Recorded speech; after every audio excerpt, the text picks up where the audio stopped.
parcial.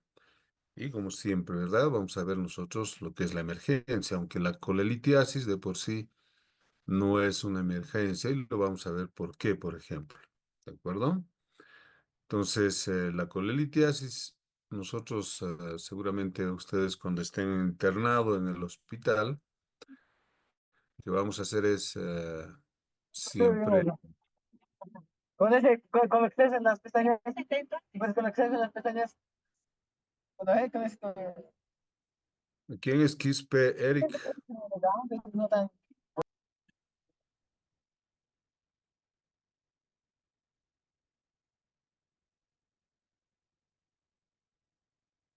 Bien, como les decía, la colelitiasis, siendo una patología que se puede convertir en emergencia,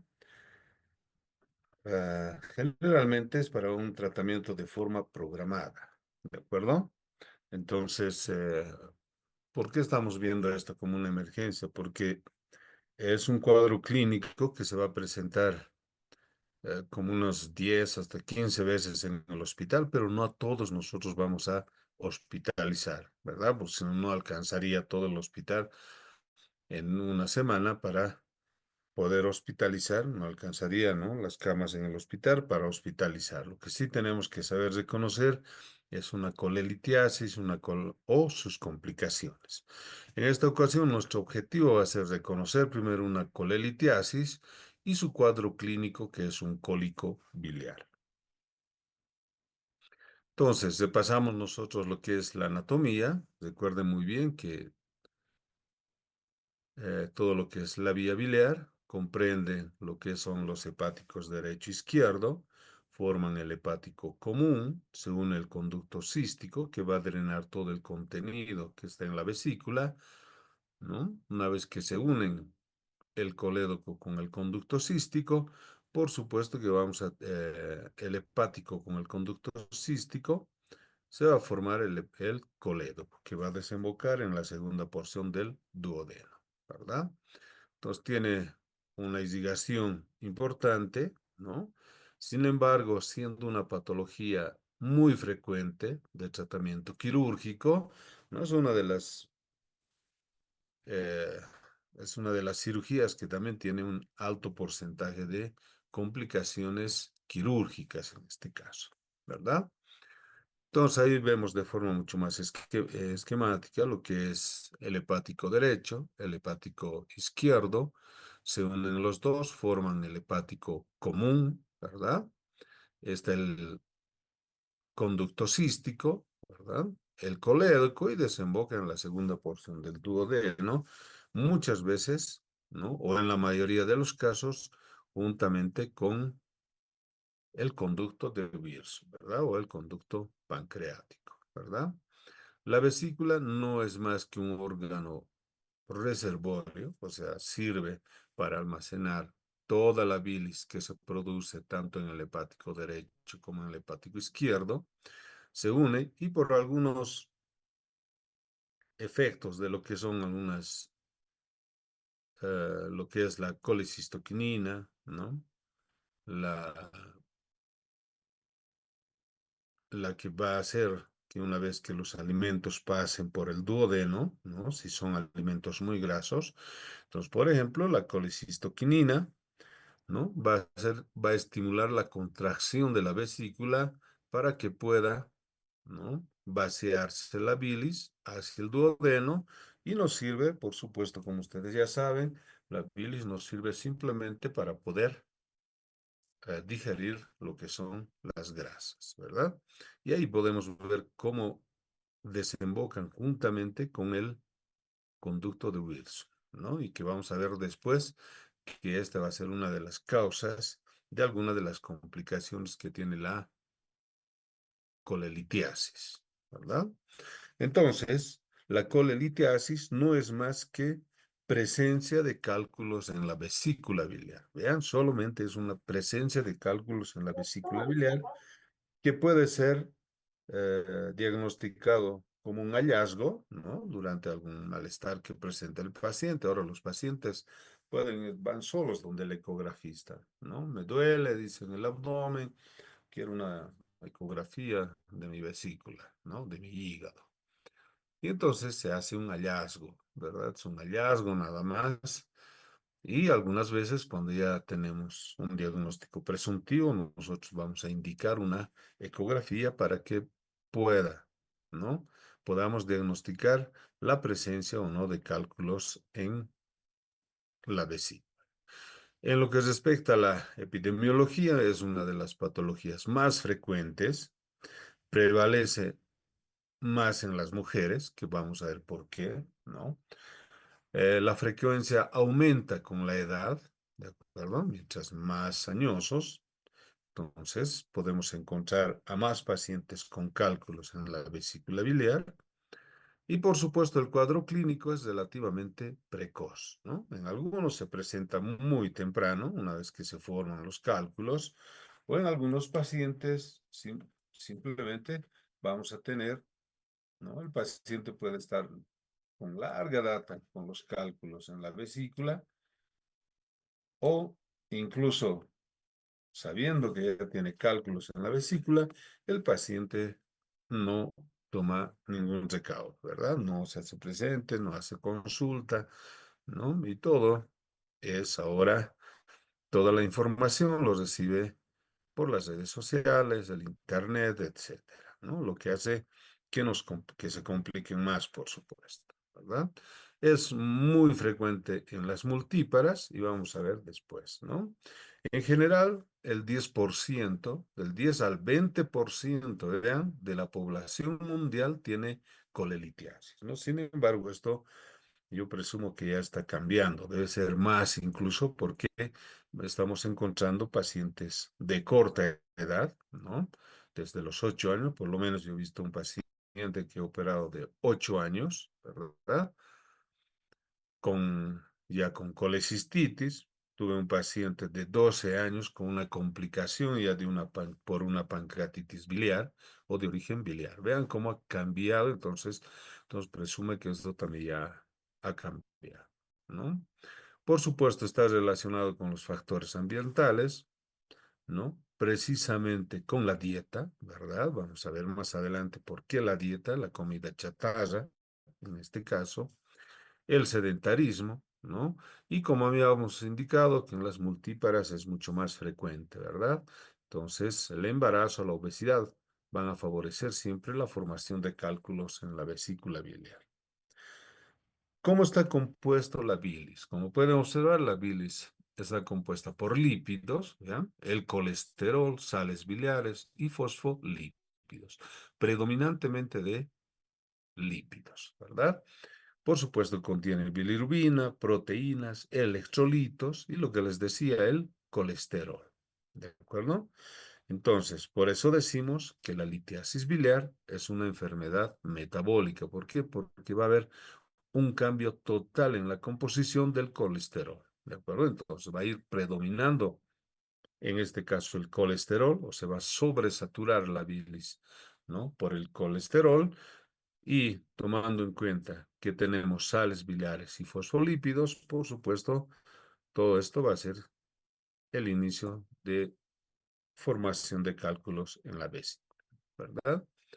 Entonces, aquí vemos cómo se forman los cálculos. Primero que se reabsorben, ¿no? Existe una reabsorción de colesterol y sales biliares en el intestino. Y como entra el colesterol al intestino, por supuesto, con esa dieta rica en grasas, ¿verdad? Especialmente aquellas que no son saturadas, ¿verdad?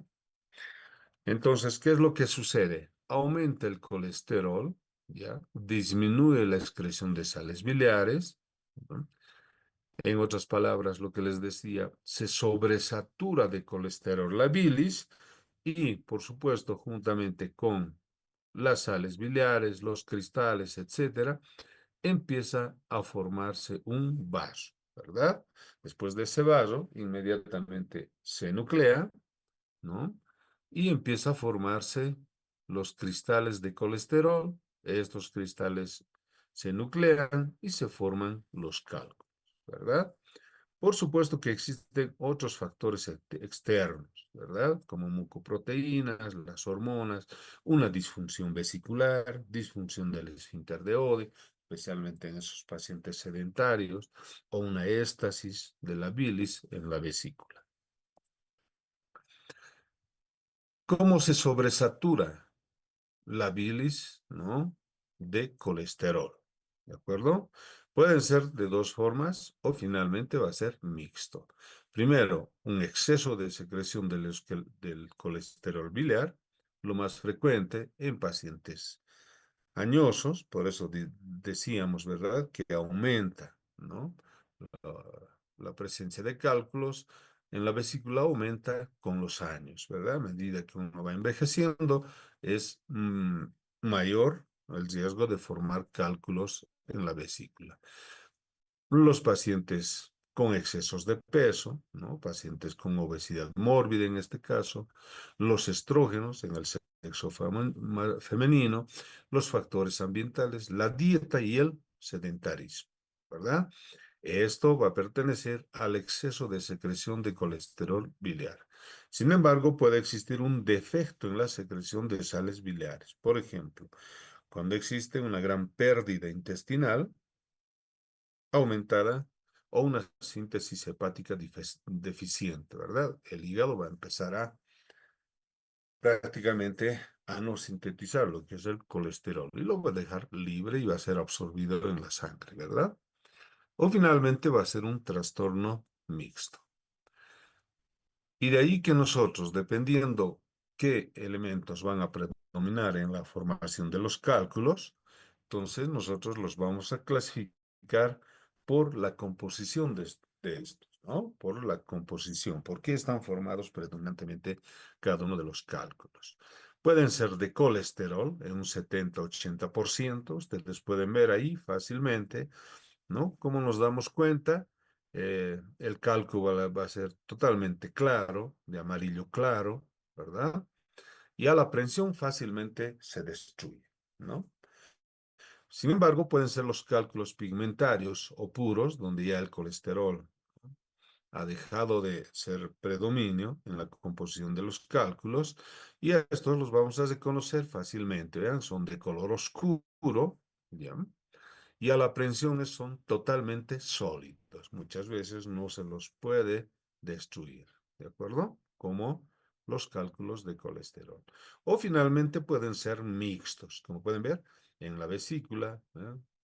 Cientos de cálculos, ¿no? Hay de colesterol, hay pigmentarios o algunos cálculos, la mitad son de colesterol y la mitad son pigmentarios, ¿verdad? Incluso hay otra clasificación donde dice que pueden estar, la composición puede ser solamente, o también va a predominar en la composición el calcio o los cálculos de calcio, ¿no? Y aquí vamos a ver los factores de riesgo de las 5 Fs. Todavía nosotros los,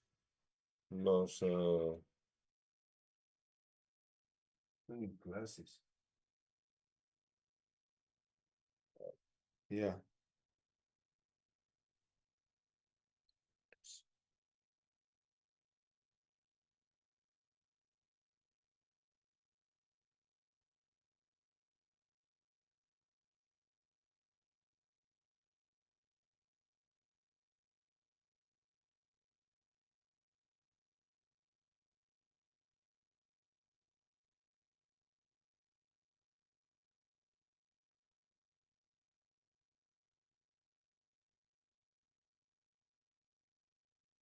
Bien, disculpas.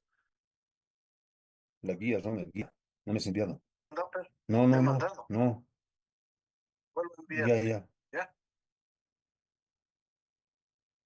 Bien, nosotros para diagnosticar clínicamente, por supuesto, nosotros viendo al paciente con algunos antecedentes que vamos a ver cómo son los, el riesgo de las 5 Fs, ¿verdad? Podemos nosotros diagnosticar ya la presencia o no de cálculo, ¿verdad? Entonces, aquí tomamos en cuenta lo que es la edad.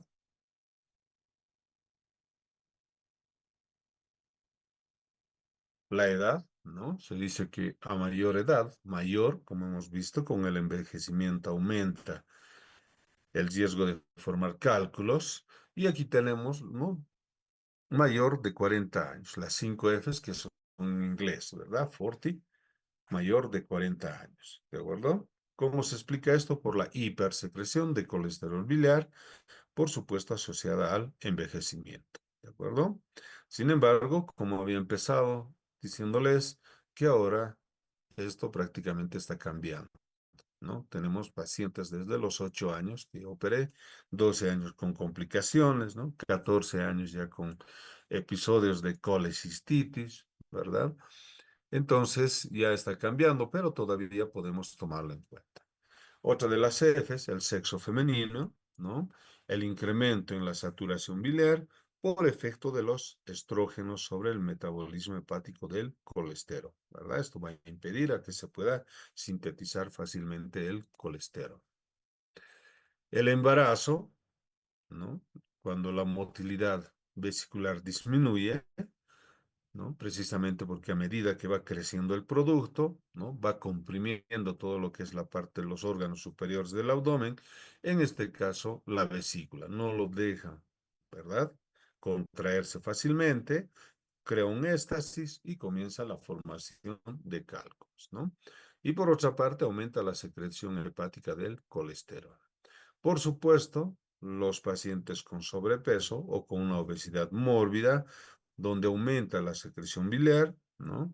Y especialmente esto sucede cuando tratan de perder fácilmente el peso, ¿verdad? Empiezan a liberar ellos el colesterol y ¿qué es lo que sucede? Empieza a sobresaturarse la vesícula de colesterol. Y finalmente tenemos la última F, que es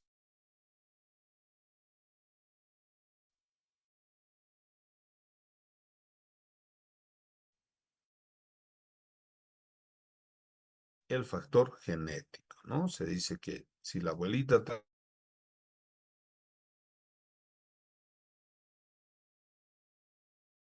colelitiasis o solamente presencia de cálculos, ¿no? Vamos a tener dietas ricas en grasas, vamos a tener los mediadores entéricos, de los cuales les había hablado, la motilina, la colecistoquinina, ¿no? El nervio vago también. Y una vez que nosotros ya tenemos cálculos en la vesícula, ¿qué es lo que va a suceder? El paciente ingiere bastante comida rica en grasa, se contrae y lo único que va a suceder es que este cálculo va a enclavarse en el infundíbulo, dependiendo del tamaño, en el conducto cístico, ¿verdad? Se enclava el cálculo, aumentan las contracciones porque trata de liberarse de esta obstrucción la vesícula y comienza lo que nosotros llamamos un cólico biliar, ¿verdad? Entonces, las contracciones en este caso de la vesícula, pero con un cálculo enclavado en conducto cístico o en el infundíbulo, por supuesto que vamos a tener el cuadro clínico de un cólico biliar. Y a nosotros lo que nos interesa es saber diferenciar un cólico biliar simple de un cólico biliar prolongado y este último, por supuesto, tenemos que saber diferenciarlo de una colecistitis aguda, que ya es una inflamación, ¿verdad? En el cólico biliar no existe inflamación, simplemente existe una mayor contracción de la vesícula, pero con un cálculo enclavado en el infundíbulo o en el conducto cístico. ¿De acuerdo? Entonces, tenemos un cólico biliar simple, o lo que llamamos una obstrucción transitoria, ¿ya? Va a iniciar unas 2 o 3 horas después de los alimentos ricos en colecistoquinéticos o ricos en grasas, ¿verdad? El dolor va a ser de tipo espasmódico, pueden aparecer náuseas, vómitos gástricos, ¿no? Seguido de vómitos biliosos, y va a durar entre 15 a 2 horas, ¿de acuerdo? Y lo más importante es que va a ceder espontáneamente, va a desaparecer, ¿de acuerdo? Entonces, si tenemos un cuadro de esta índole, por supuesto que nosotros vamos a estar reconociendo un cólico biliar simple, ¿de acuerdo? Y a la palpación vamos a poder evidenciar un dolor en hipocondrio derecho, pero sin defensa abdominal. ¿De acuerdo? En cambio, un cólico biliar complicado o una obstrucción prolongada, el dolor va a ser mucho más intenso, los vómitos van a ser intensos, rebeldes, podría existir fiebre, ¿no? A veces una ictericia, podría existir una defensa involuntaria, lo que nos va a hacer pensar ya que y existe el signo de Murphy positivo, por ejemplo, y solo esto existe cuando ya hay una inflamación, ¿verdad? La masa, y por ser, vamos a evidenciar a la palpación, una masa palpable en la región vesicular, ¿de acuerdo? Entonces, como ven, tenemos el cólico biliar simple y el cólico biliar prolongado. Y como les decía, tenemos que estar atentos con el cólico biliar prolongado. ¿Por qué? Porque tenemos que descartar ya una colecistitis aguda, que en realidad ya sería una indicación de hospitalización al paciente, ¿verdad?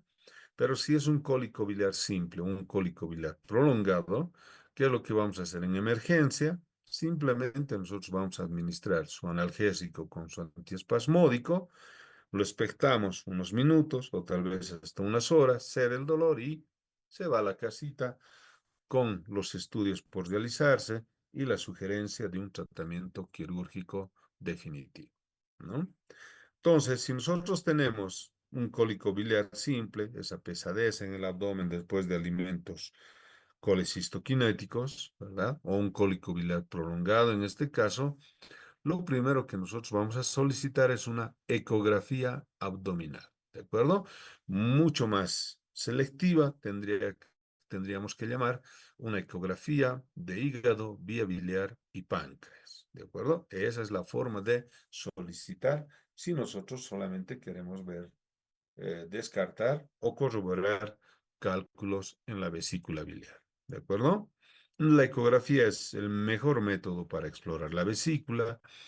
Mm, ¿Qué nos va a evidenciar, no? Primero que va a evidenciar los cálculos. Segundo, que nos va a dar datos del tamaño del cálculo, la cantidad y, por supuesto, la ubicación, ¿no?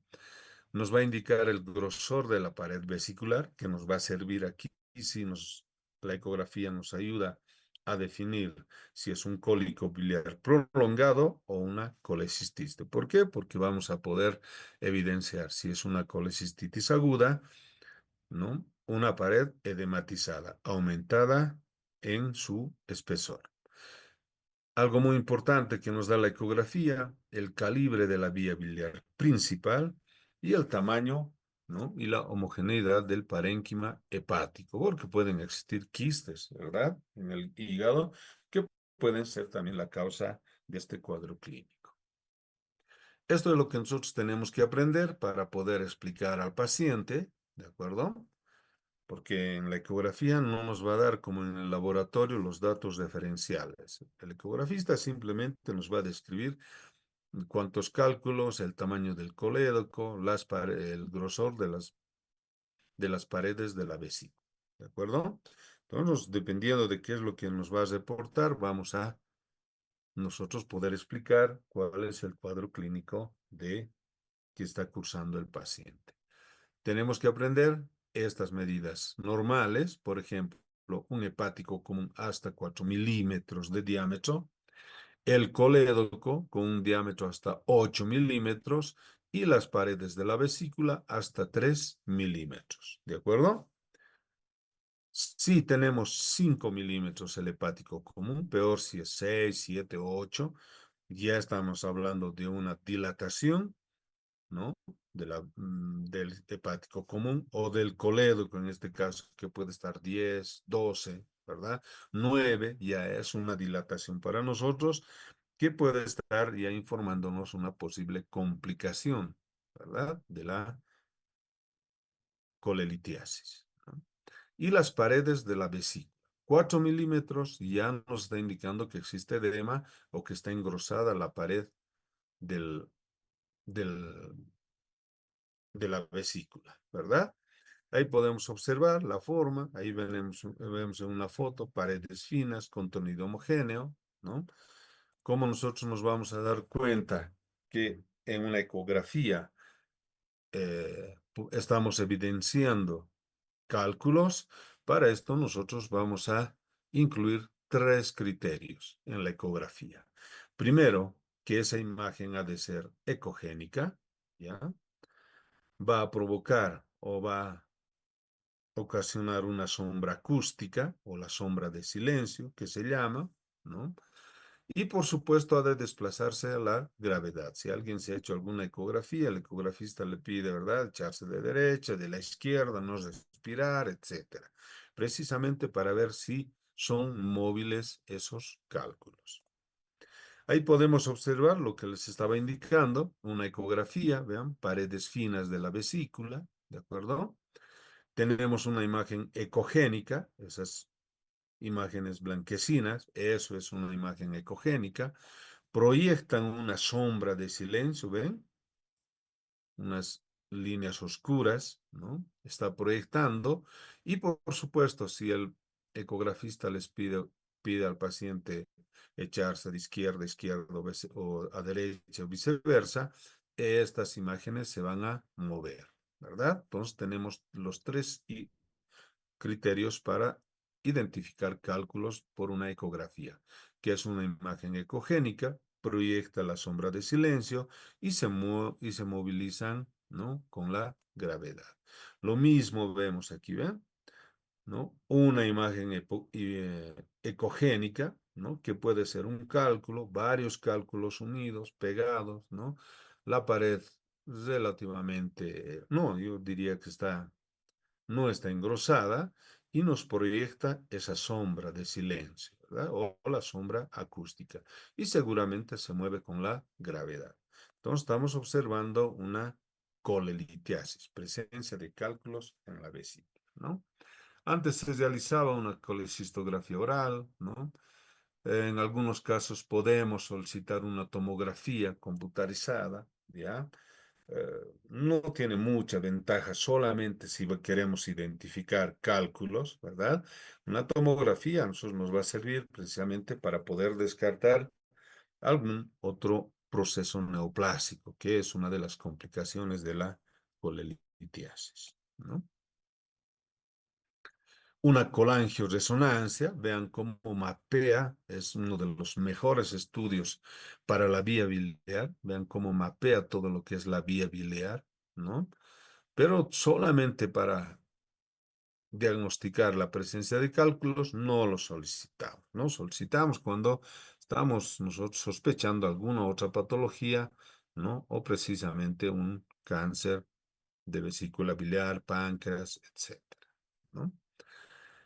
Sin embargo, también se puede realizar una colangiografía, pancreatografía retrógrada, endoscópica, el CEPRE, o más conocido en sus siglas de inglés, que es ERCP, es una endoscopía retrógrada colédoco-pancreática, ¿no? Entonces, lo que hacemos es una colangiografía, nosotros cuando estamos operando a través del conducto cístico, mediante la endoscopía lo van a hacer a través del duodeno, a través de la ampolla de Vater, ¿de acuerdo?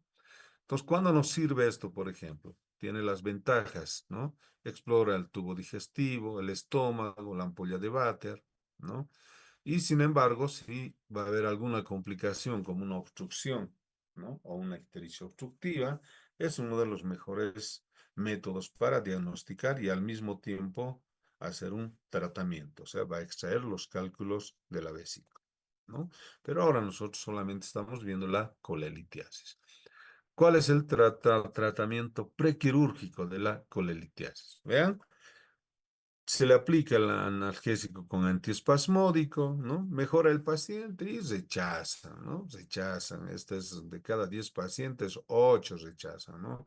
Unos 6 por lo menos, o la mitad, un 50% rechaza el tratamiento quirúrgico inmediatamente. Algunos empiezan a programar su cirugía, ¿verdad?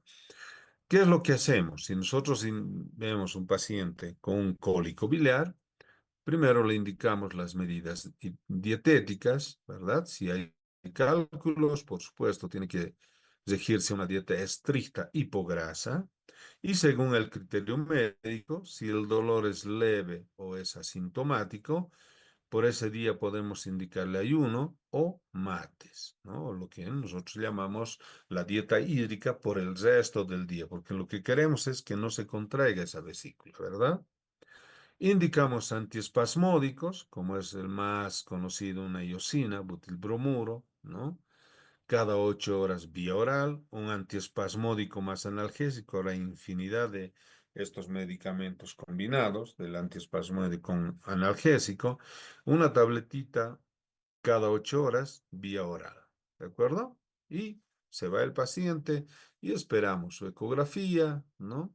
Y si ya tenemos el dato de colelitiasis o esa repetición, por supuesto, le sugerimos un tratamiento quirúrgico definitivo, ¿verdad?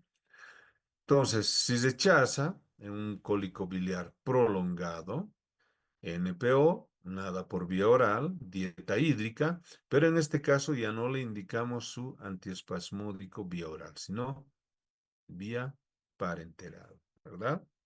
O sea, endovenoso, intramuscular, etcétera. Y como les decía, nosotros colocamos al paciente en observación. Le dejamos un rato ahí en la camilla, ¿no? Media hora, 1 hora, pasa el dolor y se va. Por supuesto, con la recomendación que si se repite el dolor, debe volver inmediatamente al hospital, ¿no? Y por supuesto, existe un tratamiento no quirúrgico que no lo utilizamos, ¿de acuerdo? Pero para que ustedes conozcan cómo es la disolución con medicamentos, por contacto, la litotripsia, que se utiliza más en cálculos renales, el tratamiento endoscópico, por ejemplo, ¿verdad? Pero no los utilizamos, ¿de acuerdo? Entonces, si es una colelitiasis asintomática, ¿verdad? Que sucede en mujeres jóvenes, ¿no? Se hace sintomática en un plazo muy breve en el sexo femenino. En los varones es con menos frecuencia los cólicos, pero una vez que da un cólico pasa a colecistitis, un empiema vesicular, que vamos a ver después, entre las complicaciones graves, ¿de acuerdo? Los varones son los que se complican con mayor gravedad, ¿no? Entonces, no existe un consenso universal hasta ahora, ¿no? Hasta hace un tiempo no existía cuándo operar al paciente, ¿de acuerdo? Nosotros les decimos la presencia de un solo cálculo, ¿verdad? Que puede ser muy pequeño o grande, ¿no? O pueden ser muchos cálculos, entonces no importa, ¿de acuerdo? No importa la cantidad ni el tamaño de los cálculos. El tratamiento siempre es quirúrgico. Eso tienen que recordar para poder recomendar al paciente. ¿De acuerdo? Entonces, existe una posibilidad de cáncer de vesícula, que es una de las complicaciones graves.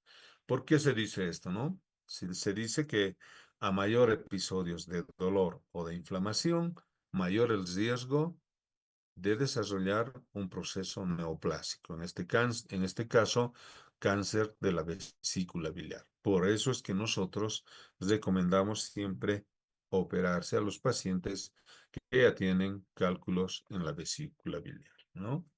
Y aquí nosotros vamos a ir viendo algunas de estas patologías en todo lo que es el parcial, ¿no? Las complicaciones de la colelitiasis, que son la colecistitis aguda, las fístulas, ¿no? Biliodigestivas, la litiasis coledociana o la coledocolitiasis, ¿no?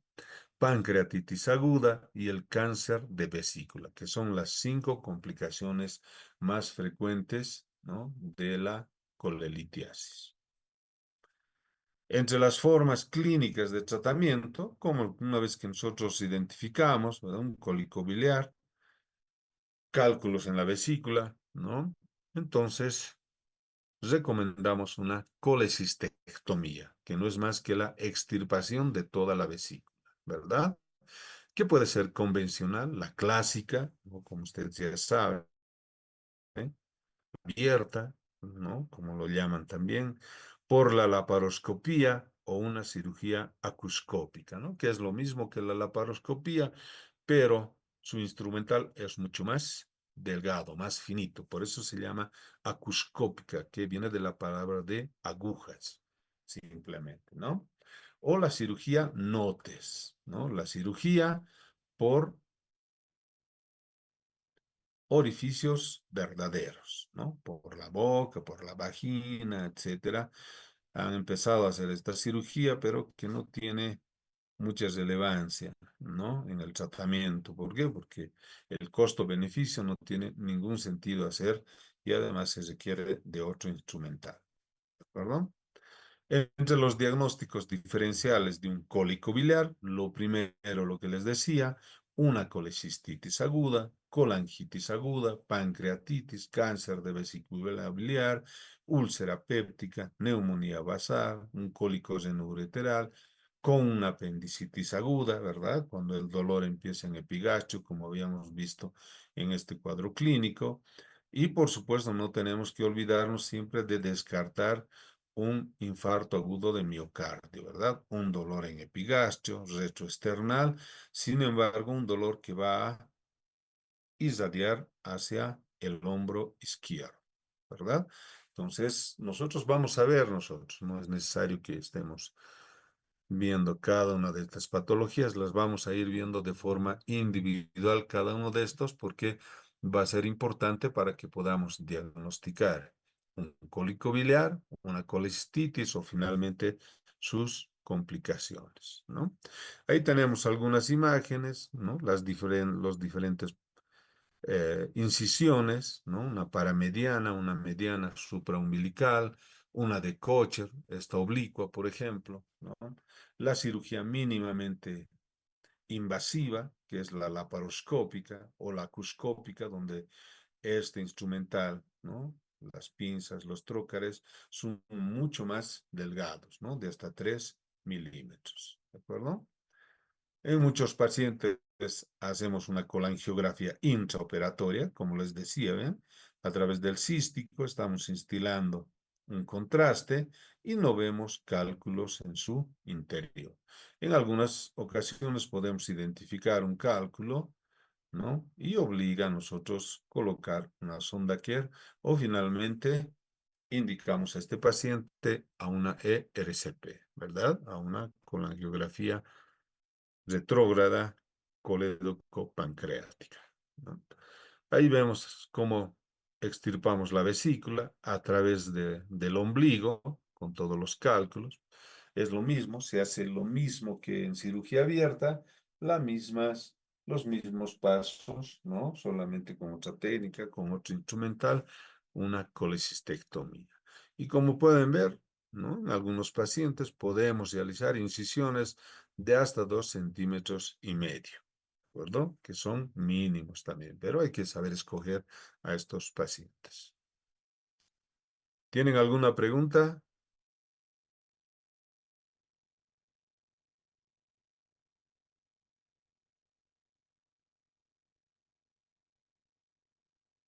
Bien, no hay más preguntas. Nuestras clases generalmente son de entre 40 y 45 minutos, ¿verdad? No, no son patologías que las estoy explicando de la forma más sencilla. Van a tener las diapositivas, no se preocupen, ¿verdad?